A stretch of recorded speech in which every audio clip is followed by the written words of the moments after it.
Hey guys, and welcome back to a Now for Something a Little Bit Different, episode 41. I hope everybody is having yourself a wonderful week. Happy Wednesday, guys. We made it, guys. We have officially hit hump day. It's pretty rainy here in Jersey. I'm waiting for this rain to clear. Hopefully we'll get back to that sunshine. Anyway, I hope you guys are having a good week and you guys have been reading some good stuff, been watching some good stuff. Today, guys, I'm going to be discussing some more of Stone Star. Now, if you guys did not see last week's episode, episode 39, I talked about the first two issues of this wonderful comic book series, this science fiction saga, if you will. So definitely check that out because that will make this episode make a lot more sense. Um, it definitely is going to be harder to follow it without that. Um, Before I get into the episode, I do want to make a couple quick announcements. Which is really cool, I found out this today. If you have Amazon Prime, guys, you can actually download Volume 1 and Volume 2 of Stone Star for free through something, I guess, it's called Prime Reading. I wish I would have known this before I bought my physical copies. I mean, don't get me wrong, I like to own physical copies of my graphic novels personally, just a preference. But if you have a Kindle or you don't mind reading on your phone, you guys can play along and check out this amazing series that I've been talking about. So I just figured I'd let you know that. And I guess I'll get a little bit into what I've been watching. There hasn't been a ton of stuff, guys. Um, Recently, I caught a couple days ago, I watched Pacific Heights for the first time. Now, I'm a huge Michael Keaton fan. You think I would have seen this one, right? I mean, Michael Keaton, let's face it, the guy can read the phone book and he still manages to make things interesting. And this is no different. It's directed by director John Schlesinger. Schlesinger, I probably mispronounced that. I feel like when you say his last name, you almost kind of have to slur it. It's like Schlesinger. But anyway, that's nor here nor there. It's not his fault that was his last name. I mean, my last name is Hortigan. Some people might find that funny. I don't know. But anyway, you guys might be familiar with John Schlesinger's work. He's famous for in 1965 a film called Darling, which is supposed to be quite excellent. He's known for stuff like Midnight Cowboy in '69, The Day of the Locust in '75, and The Falcon and the Snowman, which I forgot to write the date on that one. So forgive me. He's done a bunch of other stuff besides that, but these are the more noble works. Also Bloody Sunday, I think, or any Bloody Sun. I don't know. I probably mispronounced it. I forgot to write that name down. But yeah, so he's got quite a little resume on him, and this is one of those films. Initially, I think I avoided it for a while only because it's one of those things where it's like the premise is, you have Melanie Griffith and Matthew Modine, a young couple. They buy this house that's this huge house that's out of their price league. Um, and it has two available units downstairs. So like a multiplex. And it's a beautiful house. But with, fibbing on their loan uh, papers, they could probably just swing it, but they're going to definitely have to rent out the units downstairs. And of course, they get Michael Keaton, who plays the psychopathic worst tenant ever. And I think when I initially saw the trailer years ago, I was kind of like, is this one of those like Lifetime movies where it's going to be like, oh no, the stalker crazy guy? And there's a lot of that going on in this movie. Michael Keaton does his best Michael Keaton. I mean, Michael Keaton just he has that natural charisma charm, whether it's playing Beetlejuice or the Founder or Batman. No matter what he does, like I said, he could read the phone book and he'd somehow make it interesting. It's just who he is. That said, Melanie Griffith is fantastic. So is Matthew Modine. They both are really, really well, give out good performances. And when I watched the film, I realized it's more than just the crazy psycho trying to scam them and get them out of their property. Because initially, I thought it was just like Psycho Tenant. You realize he actually has a plan to get them out of the property, and eventually seize control of it. And there's a little bit more multi-layered than just that. And I don't want to give it away. It came out in 1990. I think it's a really solid film, guys. I was impressed. It was one of these things where I picked up at my local library because they have like sales all the time. They get rid of a bunch of stuff, and it was on DVD. So it cost me $1, and I was like, you know what? It's Michael Keaton. I've been avoiding this one for a while. I don't know why. I like the cast. I like John Schlesinger and his resume. Let me give it a shot. And needless to say, I was pleasantly surprised, and I shouldn't have been because, like I said, Michael Keaton alone, he manages to make anything interesting. You know, I've seen some real crap fests, and Michael Keaton shows up, and even if it's a crap fest, you know, because he's done a couple paycheck roles, you know, like the Herbie movie, and you know, there's been a couple other ones. But even in those roles, he still manages to be the one shining light in some of these movies that are kind of like shit fest, you know. So definitely a solid flick. You guys probably already seen this, but if you haven't seen Pacific Heights, definitely check it out, guys. It's well shot, fun story. Um, there's a couple surprises and turns. I definitely think it's worth your time if you haven't seen that. Other than that, I really haven't been watching too much because I just recorded my last episode on Sunday. And during the summer, I work long hours. I know for me, world's smallest violin, but I work 4 10-hour shifts. So the benefit to that is that I have a little more time for writing and a little more time, hopefully, to produce episodes. The downsides of that is when I get home, I'm exhausted and I'm like the old man that goes home and goes to sleep at sometimes 9 o'clock at night. You know what I mean? I'm also getting up at like 4:45 in the morning, you know, because I have to be at work by 6. So I haven't had the chance to fill in the gaps and really watch a lot of stuff. I did start watching, and I don't remember the name of this, and I should, but there's a show on Peacock, and it's like a little reality show, something I'm not normally into. Again, I don't remember the name of it, but it's basically about Orlando Bloom, and he's trying to basically find himself. And in the process of finding himself, he's doing all these crazy daredevil things, like learning how to parachute out of a plane. Um, and he's basically immersing himself in the world. That's one episode. There's another one where he's deep sea diving, but without the scuba equipment. I think it's called free diving. And then there's a third episode which just came out, I think, last week, where it's like he's basically climbing cliffs. But again, I don't remember the terminology, guys. I'm bad, so you have to excuse me. But you know, it's where they do it without the safety equipment. So you know, I live vicariously through you, Orlando. This show also, as far as reality shows go, it's pretty entertaining. It's nothing that's going to blow your mind, but it's interesting and entertaining. So it's fun. Other than that, guys, I haven't had a chance to watch too much other stuff. I'm hoping to check out the Wolverine Deadpool, I think, like everyone else. And I'm hoping there's a horror movie that I've been hearing a lot of buzz about called Oddity. It's not playing in my local theater currently. It's a little indie movie. I think it's coming out through possibly IFC Films or maybe Shudder. So it'll probably eventually get a Shudder release, but that looks interesting. I'm hoping that'll come out down here. Um, I just turned 50 last Friday, guys. I'm officially in part of the old fart club. I feel like I've been part of that club for a while now, but I think the number 50 just kind of cements it a little bit more, you know, one step closer to the grave, you know. But so I did get some birthday loot. I'm not going to share movies. I figure I'll do that at another point. But I did get some new reading stuff. Just in the mail today, came in Eronima One Half.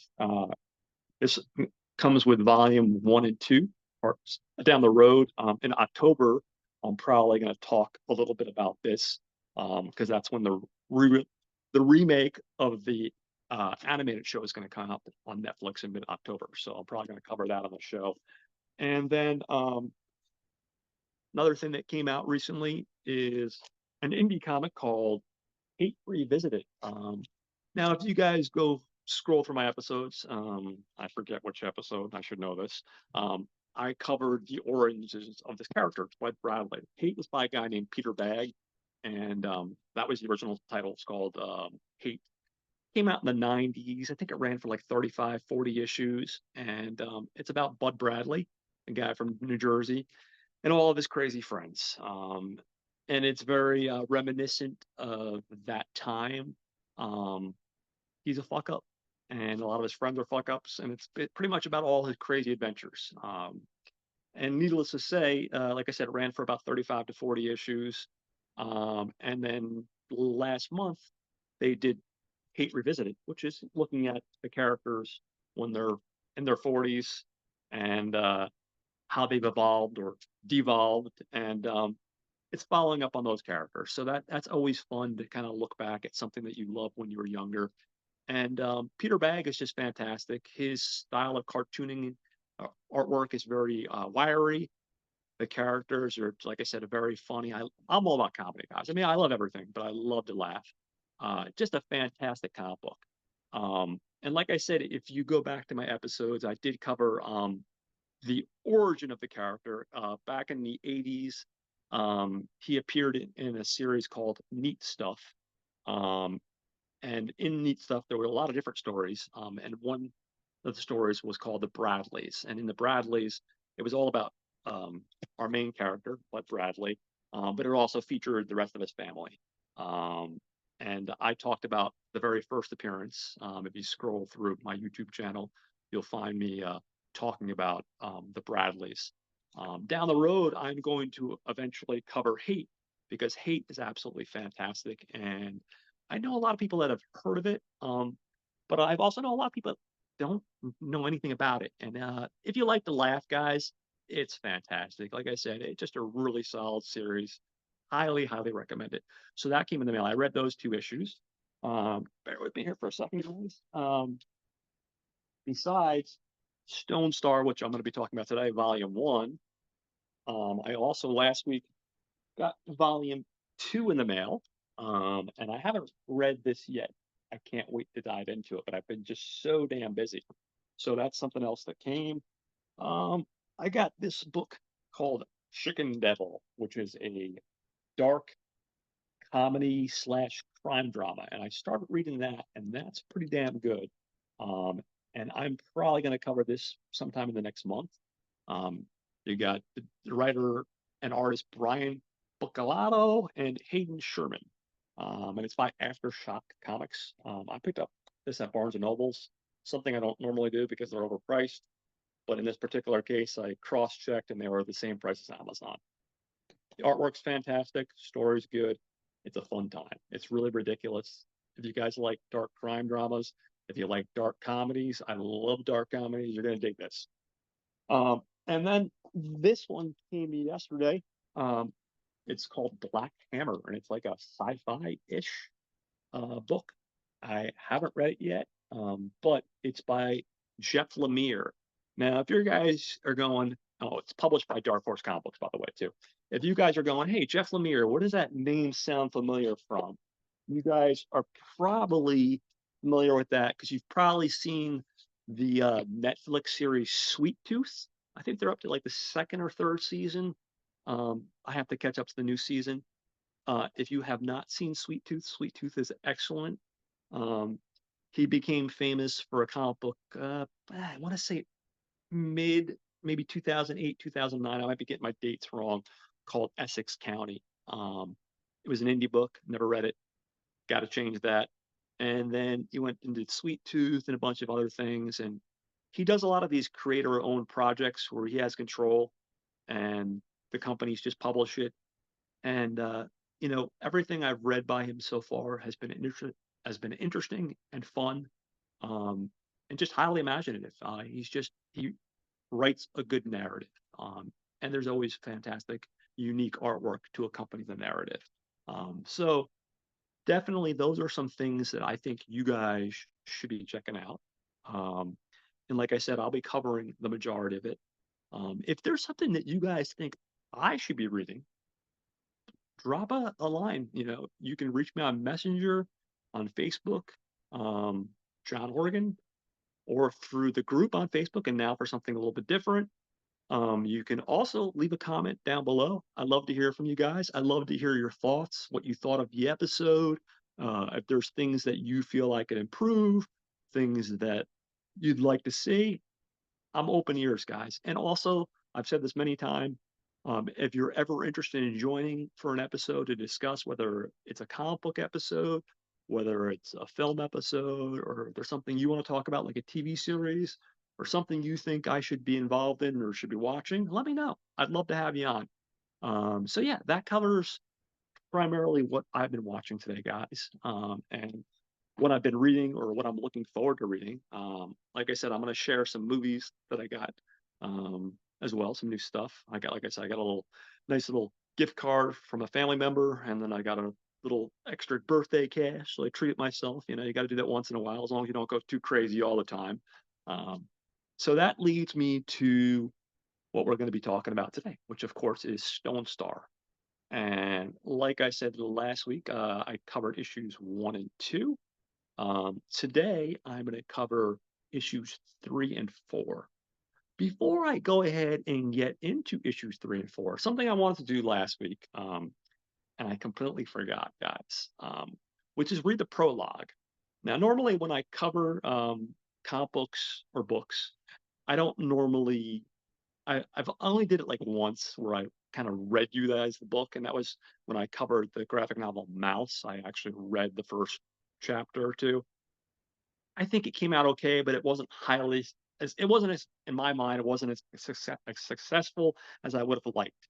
Um, I feel more comfortable interpreting the work and then giving you the story that way.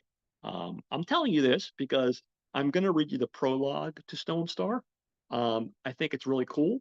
It's only about 2 pages, and then I'm going to give you my interpretation of issues 3 and 4. I'm going to dive really heavily into the story, so there are going to be spoilers. Just because I'm diving heavily into the story and I'm giving you spoilers doesn't mean you guys shouldn't read it on your own. It's fantastic. Like I said, if you don't mind the Kindle experience and you're an Amazon Prime member, it should show up for free through Amazon Prime. You can just download it right onto your Kindle, and you're golden. If you want the physical copies, the first volume 1 is only $9.95. The second volume, if you enjoy volume 1, I think they have it for like $19.95. So it's a little bit more pricier.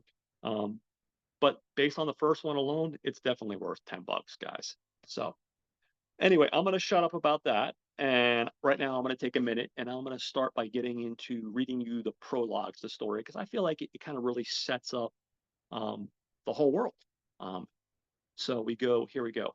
The cosmos stretches out before us, infinite in scope and size, a stirring display of energy and emptiness, an immeasurable number of systems populated by an immeasurable number of planets. And yet, no matter the place on its inhabitants, there are, hold on 1 second, a series of constants in the universe. Where life thrives, it evolves. From that evolution comes intelligence and, in time, community. And then, once those communities have achieved their base needs of survival and reproduction, they will long for something more: entertainment. And within the nomadic arena vessel known as Stone Star, there are delights and distractions aplenty. So that is your introduction prologue, and I wanted to do that last week, but I forgot. So before I actually get into describing issues 3 and 4, I figure I'd give you a recap. We have Dale. He's our hero. He's a young guy, um, very humanoid looking, but with big ears. He's a teenager, probably late teens. Um, Kitso is his best friend and partner. They're both on this vessel, the Stone Star, which is, like I said, a city where it's known primarily for these gladiator fights, but there's a whole community, and they go from planet to planet. Um, Dale has met Kitso when he was younger, and he's his best friend, and they're basically thieves. They do everything they can to survive on the streets, whether it's doing like little heists or whatever they can do to get by. They're survivors. And if you were, like I said, they're rogues. If you were playing, to put that in the world of role playing. Like I said, I did go into this in episode 39 last week, so you guys that saw that episode probably already familiar with this. Um, Next, we have a character that's going to be introduced when I get into the description of issues 3 and 4. Dern. Dern is an effigy um, that Dale bonds with. An effigy, according to the dictionary, is a sculpture or a model of a person. In this particular case, it's like almost I don't want to say mech. Most of you guys have seen anime, so like these giant mechs and stuff like that. Imagine like more of that, but like in like a stone sculpture kind of way, almost literally. But almost by like you said, the definition of it, the word of effigy, which is a sculpture or model of a person.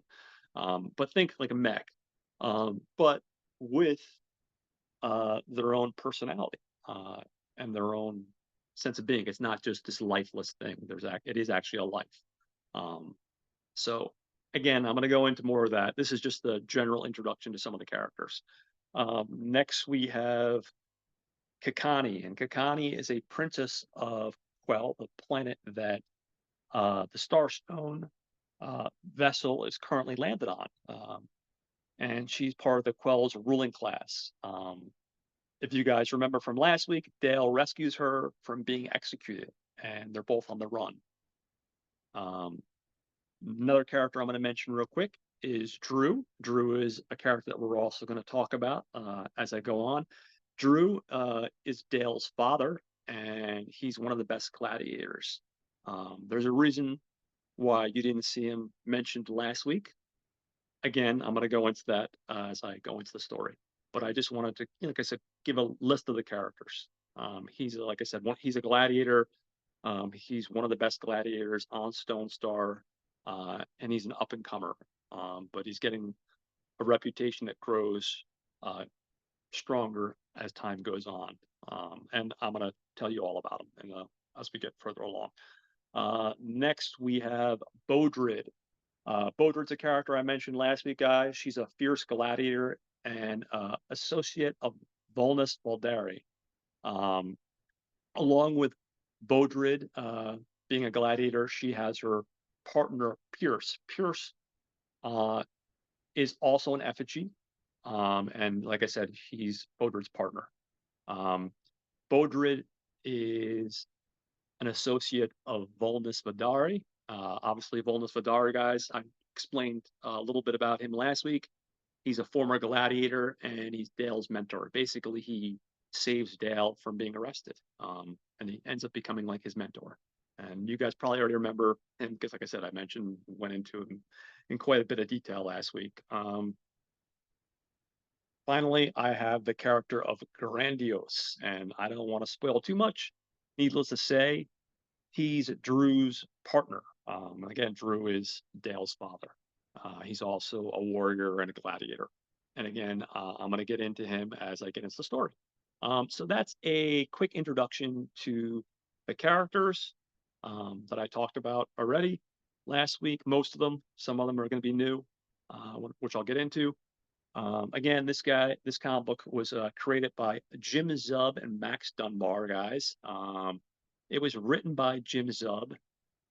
Jim Zub has done a couple. I went into his resume a little bit last week, but just a quick refresher. He's done stuff like Conan the Barbarian. Hold on one second, guys. Black Panther, and he's done the Dungeons and Dragons comic book. Artist by Max Dunbar, and Max has worked on stuff like Judge Dredd, Red Sonja, Micronauts, Gears of War, and also Dungeons and Dragons. So, yeah, like I said, that is a quick introduction to everybody, a little bit of a refresher from last week. And just give me a second, guys, and we'll get into the actual story. So, if you remember last week, guys, where I left it off, Dale was in a bit of a pickle, and he was things were not looking good. Just give me a second, guys. I'm gonna follow my notes here. Just bear with me for just a second, guys, because I lost my section here. Just bear with me. Let me type for a second, guys. when I last saw with you guys, and I was talking about issues 1 and 2, and again, I apologize. I'm trying not to lose my place here. Um, our main character, Dale, uh, had just watched his best friend Kitso being marched into the gladiator pits. Um, and of course, he was in shock by this. Um, so he's not going to let his best friend die. His best friend's with a bunch of other prisoners, and they're being marched into the gladiator pit. And so what happens is Dale basically, you see him light up, and this blue energy, this aura surrounds him. Um, and then in the corner of the room, we see Katari, or excuse me, Kakani, and we see Volnus Valderi looking at him. Because as Dale's glowing this blue energy that's emanating from him, we see an effigy in the corner come to life. And we see Dale and this blue energy, and he's transferred into this effigy. Of course, they're in shock. Um, Next thing you know, uh, Dale has possessed this effigy, and he's running through the gladiator. He's running through the city, trying to reach the gladiator pits. Meanwhile, Katari, Kakani, excuse me, I don't know why I keep on getting that name wrong. Kakani and Volnus Vatari are just in shock at what they've just seen. There's obviously more to Dale than what they expected. There's something going on. I mean, Volnus Valderi knew that he was resourceful, and he obviously knew that he was a good person. I mean, obviously he might be a thief, but he also saved Kakani. But they're both in shock. So we see Dale, and he reaches the gladiator pit. And when he gets there, he sees this giant creature called a most maw. Now, think of like I don't know, a Tyrannosaurus Rex mixed with an octopus. Lots of tentacles, but like this giant, almost like dinosaur body. Um, and he sees Kitso um, fighting for his life along with the other prisoners. Um, and just as he's about to reach Kitso and try to save him, Kitso's chained along with these other prisoners. This most small creature swallows Kitso whole. And of course, this enrages um, this enrages Dale. Of course, it's his best friend.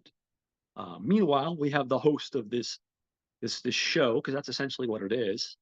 Um, he announces a free for all. So at this point, all the professional gladiators enter the arena, uh, and they face off against the prisoners. So these prisoners have to fight off these professional gladiators. They have to fight off this most mob beast. Um, and meanwhile, Dale's trying to climb this beast so that he can try to save his friend. Um, Katari, excuse me, oh, I keep on saying Katari, guys. Kakani, gotta get my shit together, guys. It's been a long day. Kakani sees what's going on with Dale, and she can't just sit idly back. So she races out the room to help. And of course, Volnus Valderi tries to stop her, but he can't. Um, so she gets to the pits and she starts entering this big fight, this monster fight with all these different people. Effectively, what ends up happening is Dale ends up leaping into this most small character, this beast, and a few moments go by, and then all of a sudden you see the beast collapse to the ground. Um, and you're like, oh shit, because you're not seeing Dale come out, you're not seeing Kitsu come out. All we see is this most small creature on the ground. So then our host of the gladiator fights comes out and says, okay, guys, well, we're going to take a short break. And then we cut to Kakani and Volnus Valderi, and they're reunited, and they're racing to the city You're not sure where they're going at first. Meanwhile, the prisoners, not Kitsu, of course, because for all intents and purposes, we think he's dead. Um, but the rest of the prisoners are back in their cell. So Valdis Valderi grabs Kakani and hold on one second, guys, and they work their way through the city. And eventually they came upon what's essentially, like the pits, like the junkyard of the city. And there they see Duran, which is, like I said, the effigy, or not Duran, Dern, the effigy that Dale has synergized into. Um, but the body looks like it's cut in half. They're obviously not seeing Dale at all. Um, so, of course, they're worried. What ends up happening is Kakani goes to touch Dern, the effigy, and automatically she's shocked by this blue energy. Almost like, think of being like electrocuted almost. And she has a flashback. And in this flashback, we learn a little bit more about Kakani. And just give me a second because I am relying a little bit on my notes. Um, just bear with me, guys. I'm trying not to cheat as much as possible here, but there's a lot of information going on, and I want to make sure I get it right for you guys. So when she touches, like I said, she touches Dern. She has this blue shock of energy that electrocutes her, and we see this flashback sequence. And in this flashback sequence, guys, we see Kakani as a young child living in the capital city, and she's part of the ruling class. Her mom is the queen, her father's the king, and for all intents and purposes, she always thought that he was a stern and fair king. Um, but she's also very sheltered. Um, she thinks they led a very good life. Um, but one day she gets curious and she decides to venture out of the main city. Um, and she comes across these villages and she realizes that a lot of the people are very poor and a lot of the people are very sick. And she goes to talk to an elder of one of these villages, and the elder tells her the truth. And the truth is kind of hard to take in, but the truth is essentially this. Eventually, at one point, the planet of Quell was invaded by invaders from another planet. They got into this big interplanetary war. And in the process of this interplanetary war, her family managed to come out ahead, keep the invaders from taking over. But then, when that was all said and done, effectively in the process of all that, when that was all said and done, her family became the ruling class. And basically, everybody else kind of had to toe the line and fall into place behind them. And things were good for her and the people living in her capital city, but obviously not good for everybody else and the rest of the planet.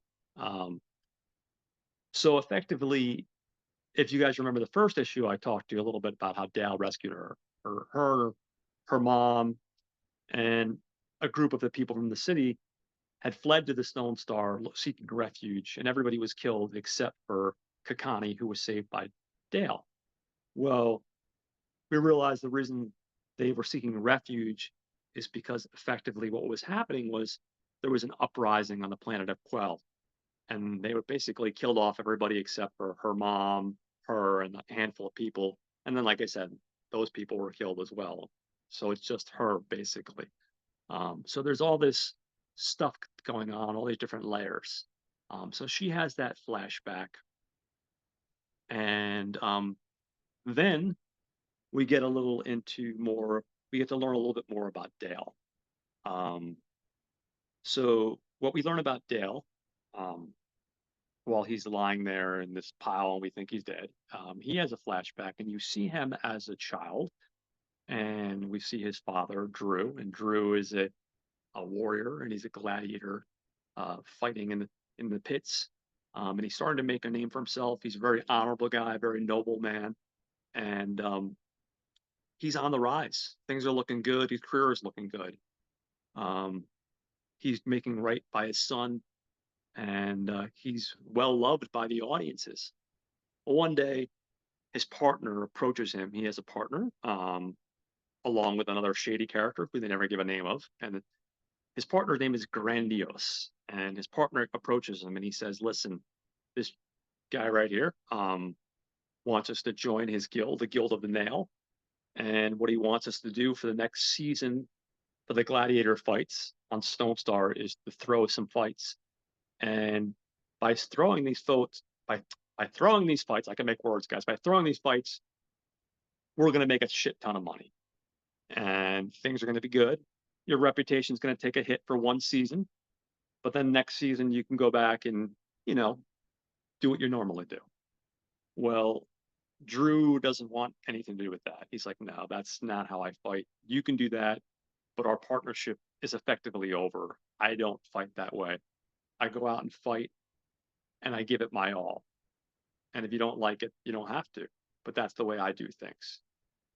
Um, so, of course, Grandiose does not like this.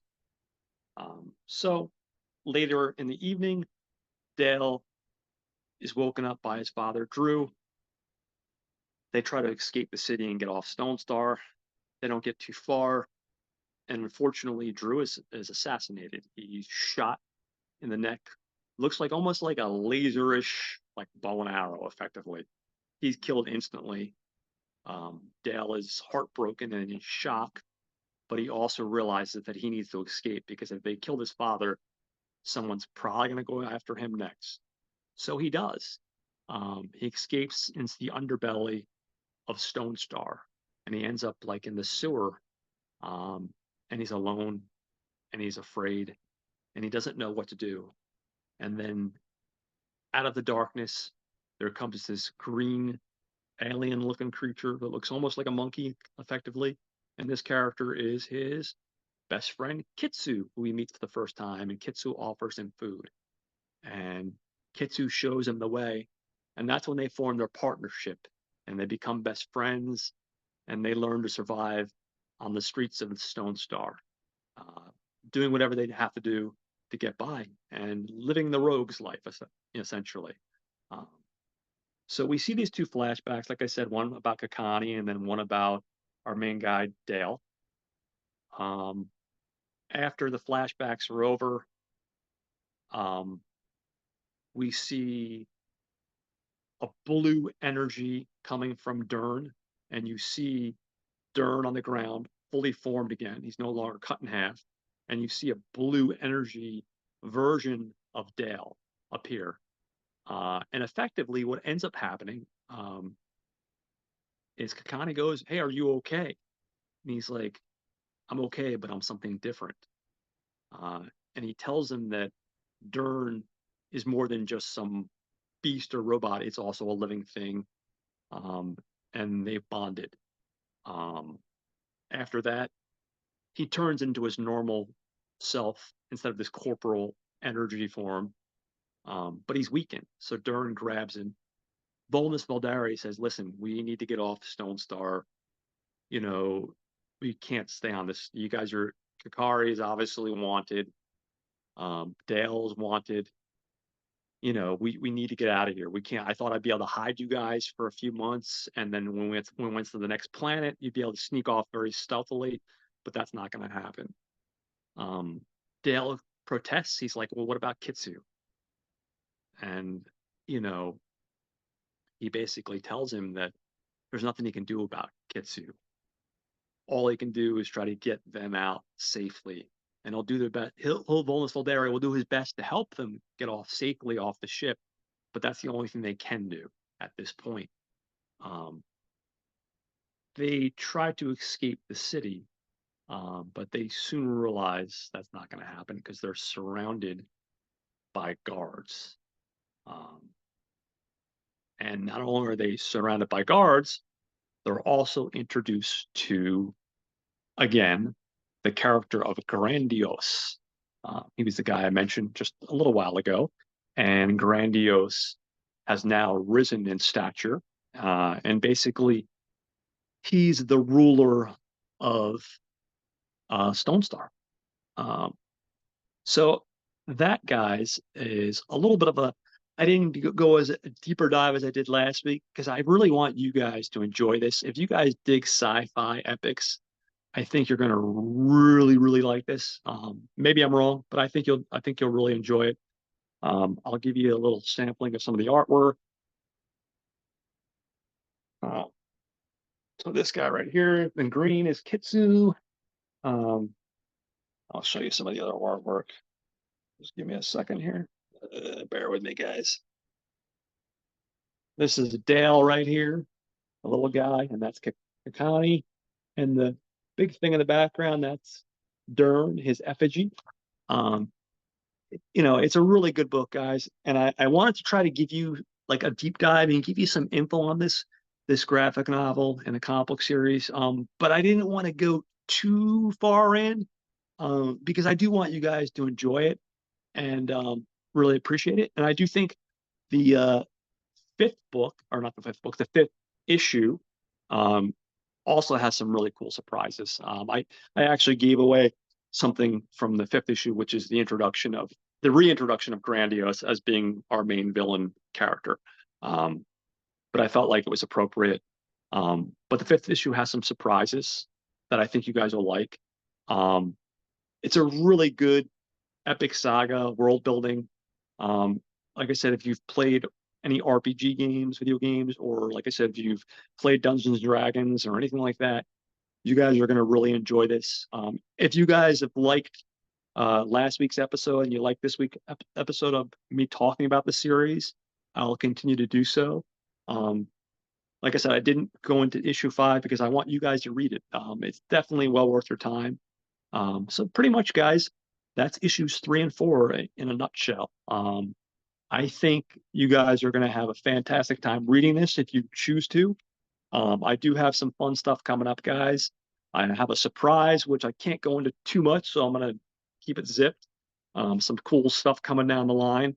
Um, this weekend, hopefully no later than Sunday, I'm going to do my first double feature episode. I'm going to be talking about 2 prison movies. Now, I think most of you guys, when you think of prison movies, you think of Shawshank Redemption or Escape from Alcatraz or something more of a more serious fare. This week, guys, I'm going to be talking about 2 people that I really like. I know Rob Schneider gets shit on, but I love him. I know his outside personal politics are horrible, and he's a bit of a character, hit or miss as far as the films go. So I'm going to be talking about one of his directorial films, Big Stan, which is a prison movie, and it's absolutely hilarious. You can find this on Tubi. And then I'm going to be talking about another prison movie, which is called Let's Go to Prison. It's directed by Bob Odenkirk, of all people. And it also has Will Arnett and Dax Shepard. I'm a big fan of Dax Shepard. I think he's an underrated comedian. He's made some really fun directorial films like Chips and Hit and Run. You know, I'm a big fan. He has a great um, my brain's not working, guys. These 10-hour shifts are killing me. A great podcast called Armchair Expert, which is also fantastic. So I figured it'd be fun to do a double feature. And I think both these comedies are underrated. They're stupid comedies, but they're a lot of fun, very enjoyable. And like I said, I figured it'd be cool. 2 comedies, 2 prison movies. I think it's going to be a lot of fun.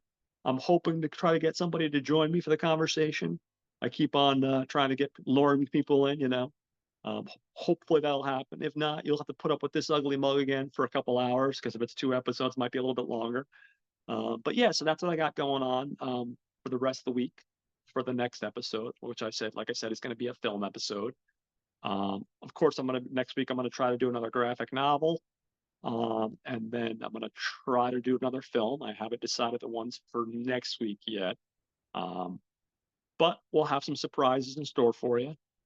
So yeah, that's pretty much episode 41 for you today, guys. I hope you enjoyed it. Um, I want to give a big shout out, of course, to all my fellow podcasters. We got Brad and Troy over at Not a Bomb podcast. They just released an episode today, guys, and it was a good one. It was Indiana Jones movie, The Dial of Destiny, which I have yet to see. I was apprehensive about seeing it, um, but after hearing them talk about it, I am very curious. I mean, it is Harrison Ford, so how can you really go wrong with Harrison Ford? So Indiana Jones Dial of Destiny that got released today. I think next week they're going to be talking about the Nicolas Cage movie Wind Talkers, which was directed by John Woo. So that's another one. I saw that once years ago, but I love John Woo and I like Nicolas Cage, man. So, you can't go wrong. So check out Troy and Brad over at Not a Bomb, um, another fantastic podcast.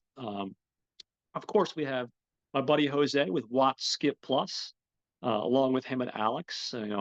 They're the place to go where they cover all the stuff that's currently playing. Well, not all the stuff playing in theaters, but they cover a film each week that's currently playing in movie theaters. I know they did Long Legs last week. Sam from the Gentleman's Guide to Midnight Cinema joined Jose to talk about Long Legs. I believe this week they're talking about the movie Twisters. So that should be great. I know I enjoyed that movie. So I'm curious to hear what their thoughts are. So that's a great podcast because besides covering the current stuff that's in the theaters, they also have a plus part of the show. And the plus part of the show is really cool because it could be anything. It could be a new book they're reading, it could be a new piece of technology, it could be a skincare product, it could be anything. So it's a little bit something different added on. So definitely check out Watch Skip Plus with Jose and Alex. We, of course, can't help but mention the Raiders of the podcast. These guys are great with Kevin, Tyler, Dave, and Greg. They have four guys, and each week they talk about not only one movie, but usually two movies, and a lot of times, sometimes three or four movies. And they've just introduced me to a lot of really cool and interesting films that I'm not familiar with or haven't heard about before. And most of them have ended up being really good. So those guys are really good. Check them out. We got Caliber 9 from Outer Space. These guys are awesome. They have a podcast where basically it's like they have an A movie and a B movie. So it almost has like a drive-in kind of feel to it. That's the best way to describe it. And that's another really good show. Check them out. And then one I also mentioned last week is a show called A Script Apart. Now, A Script Apart's really cool because they talk to screenwriters. They usually talk to them about their career and usually hone in on a particular film or two that they've worked on. And that's another really cool show. If you like good narrative um, stories, or even if you don't, they break down the script and they really do a deep dive into what they're talking about as far as whether it be a television show or a movie and the career of the screenwriter. It's something different and something I've learned to really enjoy since I started listening to. And I just started getting into that about maybe 2 weeks ago. And I've been going through the whole catalog, and there's a lot. And that's a really good podcast as well. So, guys, that wraps up episode 41. I hope you guys have enjoyed listening to the continuing adventures of Stone Saga and Stone Star, not Stone Saga. You can tell, guys, I'm tired.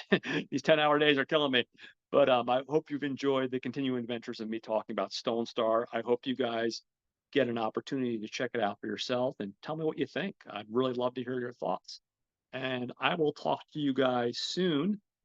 You'll hear from me probably, like I said, by Saturday or Sunday. So have a great week, guys, and I'll talk to you later.